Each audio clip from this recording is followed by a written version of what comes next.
Surface, Olivier Norek. Prologue.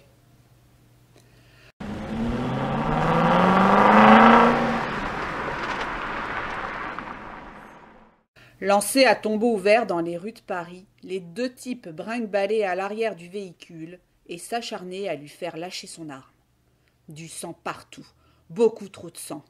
Et son visage, Dieu ce visage, un massacre. Ça et là des veines apparentes et sectionnées ne menaient plus nulle part, crachant rouge en continu. Et sa joue droite, déchirée presque entièrement, révélait un rictus de souffrance. « Je veux pas prendre une balle perdue, putain !» s'écria le chauffeur. « Arrachez-lui son flingue !»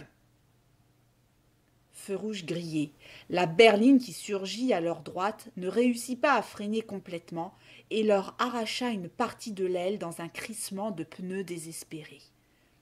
Ils forcèrent sur les doigts de plus belle, tirant, écartant, en vain. La main était contractée en une crampe autour de la crosse du pistolet. Le doigt enroulé autour de la détente menaçait à chaque virage de balancer une cartouche de 9 mm au hasard de sa trajectoire. « Impossible, c'est de la pierre !»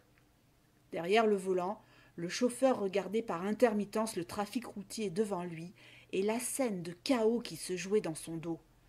Éviter un accident, éviter de se faire trouer la peau. « Elle est tétanisée, déboîte-lui le pouce !» Le premier se saisit du canon, du pistolet, pour le maintenir stable. Le deuxième tira le pouce en arrière de toutes ses forces jusqu'à le luxer. Enfin, l'arme chuta au sol dans un choc métallique. Pendant cette tempête de douleur et de terreur, elle ne les avait pas quittés du regard. Paralysée mais consciente. Son œil gauche était fixé sur eux, l'autre était aveuglé par le sang. Le calme revint, et les 3 ambulanciers se concentrèrent de nouveau sur leur mission, sauver un flic.